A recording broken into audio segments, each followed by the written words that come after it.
जय जगन्नाथ। मैं शिवानी चक्रवर्ती, मैं हरशंकर चक्रवर्ती अपने channel Bong Calling Food Tales में आप सबका स्वागत करते हैं। आज के हमारे इस वीडियो में हम आपको बताएंगे कि भगवान जगन्नाथ जी का नवयौवन दर्शन नीति, रथ यात्रा की नीति किस तरीके से आप घर में कर सकते हैं। 15 दिन जो अनसर की नीति होती है, बहुत सारे लोग घर में इसको पालन करते हैं, क्योंकि बहुत सारे लोगों के घर में जगन्नाथ जी होते हैं तो उसका पालन करते हैं जिस तरीके से मंदिर में होता है। बहुत सारे लोग मंदिर की नीति भी करते हैं, लेकिन कुछ लोग घर में अपने तरीके से अपने भगवान जी की सेवा करते हैं। अनवसर नीति का सबसे आखिर में होता है नवयौवन दर्शन। ये रथ यात्रा जिस दिन होती है उसके पहले दिन होती है। लेकिन नवयौवन दर्शन क्या है?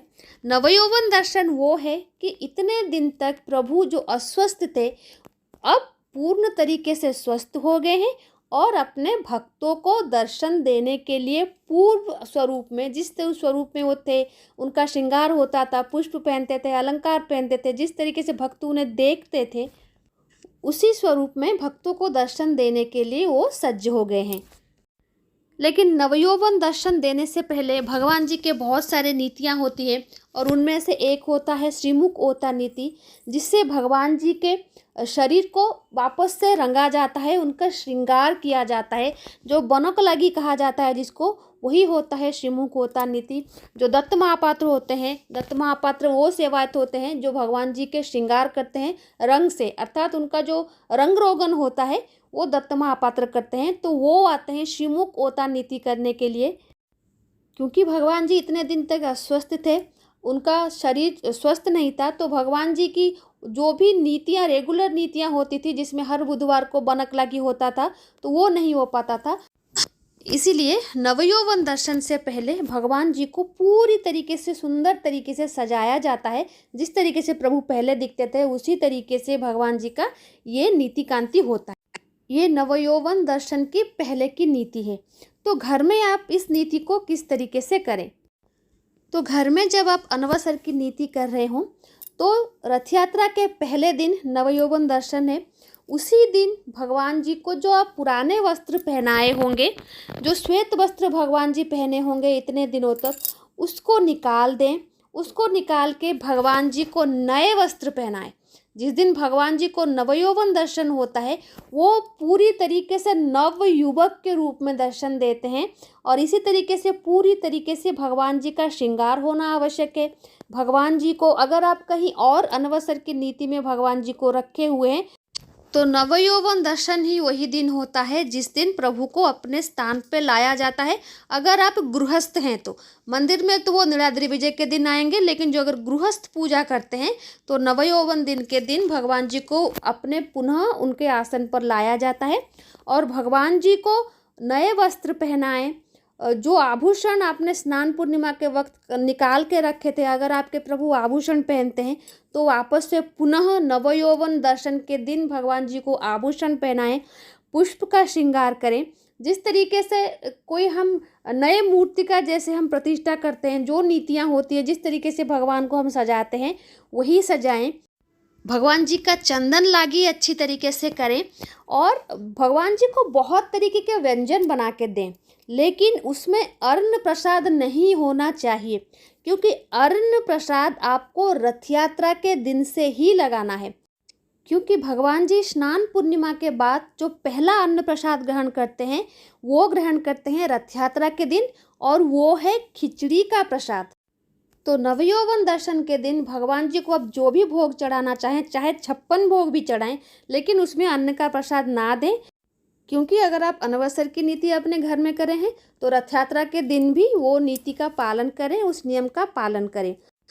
हमने पहले के एक वीडियो में कहा था कि अगर आप भगवान जी को रंगना चाहते हैं, उनका रंग रोगन करना चाहते हैं, तो अनवसर के पीरियड में आप किसी भी दिन भगवान जी का रंग रोगन कर सकते हैं अनसर षष्ठी के बाद।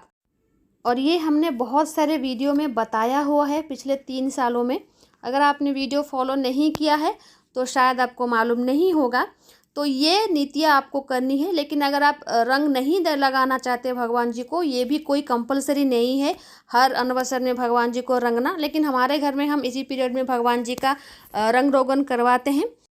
और नवयौवन दर्शन वही दिन होता है जिस दिन से बाहर वाले आपके भगवान जी को देख सकते हैं, क्योंकि इतने दिन तक भगवान जी को सिर्फ आप ही लोग दर्शन करते हैं, घर के लोग दर्शन करते हैं, बाहर के लोग नहीं देखते हैं। तो नवयौवन दर्शन में हर कोई भगवान जी का नवयौवन स्वरूप में दर्शन कर सकता है। तो ये सारी नीतियां हैं नवयौवन दर्शन की। रथ यात्रा में भी वही नीतियां आपको फॉलो करनी है। भगवान जी को नए वस्त्र पहनाने हैं, पुष्प का श्रृंगार करना है, तुलसी माला अर्पण करनी है। और क्योंकि आभूषण पहले दिन से ही वो पहने हुए हैं, लेकिन अगर आपके घर में रखे हुए जगन्नाथ जी अपने सर पर चीता और राहु रेखा पहनते हैं, तो यही 2 आभूषणों को छोड़कर बाकी सारे आभूषण आप नवयौवन दर्शन के दिन भगवान जी को पहना दें। क्योंकि चीता लागी और राहु रेखा लागी के लिए अलग से तिथि निर्णय किया हुआ है। उस तिथि के दिन भगवान को ये लागी होता है, तो वो 2 आभूषण आप ना लगाएं। लेकिन अगर वो 2 आभूषण आपके भगवान नहीं पहनते हैं, तो बाकी जो भी आभूषण पहनते हैं उनको नवयौवन दर्शन के दिन पहनाएं। रथ यात्रा के दिन अलग से एक नए वस्त्र प्रदान करें और भगवान जी का श्रृंगार भी उसी तरीके से कराएं। और भगवान जी को खिचड़ी का भोग अवश्य लगाएं, क्योंकि खिचड़ी ही एक ऐसा भोग है जो जगन्नाथ जी को सबसे पहले लगता है और जगन्नाथ जी का मुख्य भोग है। खिचड़ी और साग भाजा और खिचड़ी दोनों जगन्नाथ जी के मुख्य भोग हैं। बहुत सारे लोगों को नहीं पता, बहुत सारे लोग कानिका, पुलाव और भी पता नहीं जितने सारे भोगों मंडप भोग हैं उनको भगवान जी के मुख्य भोग के रूप में देते हैं। वो भी दें, कोई बात नहीं, भगवान जी को 56 भोग बना के दें, लेकिन खिचड़ी भगवान जी को अवश्य दें। ये जगन्नाथ जी का मुख्य भोग है। और बाकी जो भी नीतियां आप डेली फॉलो करती हैं, रथ यात्रा की नीति वही है।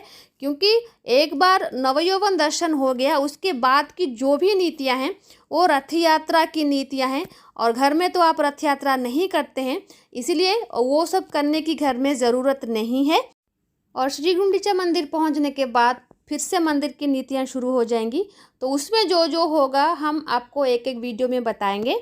तो आज का ये जो वीडियो था ये नवयौवन दर्शन के ऊपर था। तो आज के लिए इतना ही, रहते हैं। जय जगन्नाथ, जय माँ काली।